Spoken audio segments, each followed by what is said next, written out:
live at 11. This is 8 News Now.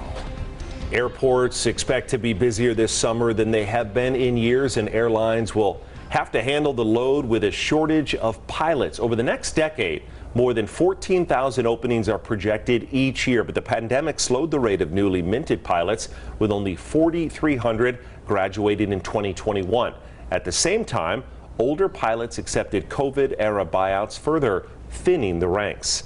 Now, because of that, airlines are hiring at the highest rate in decades. And with the demand for new pilots, a chance to fill the gap with more women. Kirsten Joyce recently connected with a mother from Boulder City and shares her pursuit of this dream and the flight school helping her achieve it. I remember my first time sitting up in the cockpit of an MD-80. That's when 28-year-old Danielle Fry knew she wanted to become a pilot. Her journey with aviation began as a flight attendant for Vegas-based Allegiant Airlines. That lasted for 4 years. The yoke inside the airplane moves with the ailerons. COVID happened, followed by a divorce. This single mother of 2 seized the opportunity. During that time, I thought, okay, what is going to be my next step in life? So I really just thought being a flight attendant isn't my end game, and I was like, all right, I think it's time to take the leap. Danielle began flight school in 2020. She has her private pilot's license. She's working on her instrument rating and hopes to become a certified flight instructor by year's end. The training doesn't come cheap, and it requires 250 hours of flight time.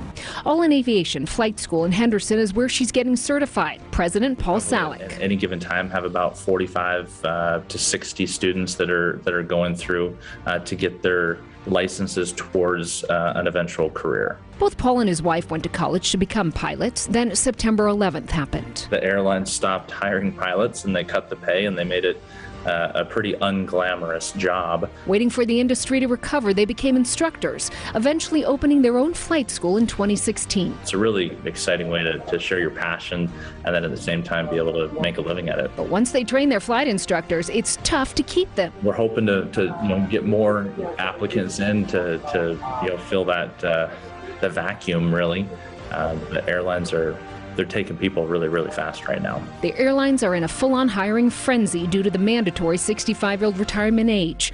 Most airlines projecting a pilot shortage over the next decade. More than 800,000 pilots will be needed, with more than 200,000 in the U.S. There are only about 65,000 female pilots in the world, which accounts for 9% of the total. Out of the 13,000 pilots in the U.S., only 900 of them are women. So I'm hoping, being a woman in aviation, as there's not too many of us, that helps me move through the ranks faster. Experts say with continued efforts in education and outreach, we can expect to see more women in the cockpit and in other higher profile aviation roles as well. There's so much to learn. Danielle is up for the challenge, 1,500 flight hours among other credentials. She hopes to complete this by the time she turns 35 and has this advice for other women. Don't give up. If someone tells you you can't, you absolutely can. I have 2 kids. I was a single mom for most of my flight training. You can absolutely do it. I work full time, I fly. There's nothing stopping you besides you, so just push through it. Kirsten Joyce, live local now. Now, airlines are trying to help bridge the gap. Just this year, United started teaching students at its own flight school in Arizona with the goal of training 5,000 pilots by 2030. The company aiming for half of that number to be women and people of color. United even covers the cost of pilots training up to the point of receiving their private pilot's license.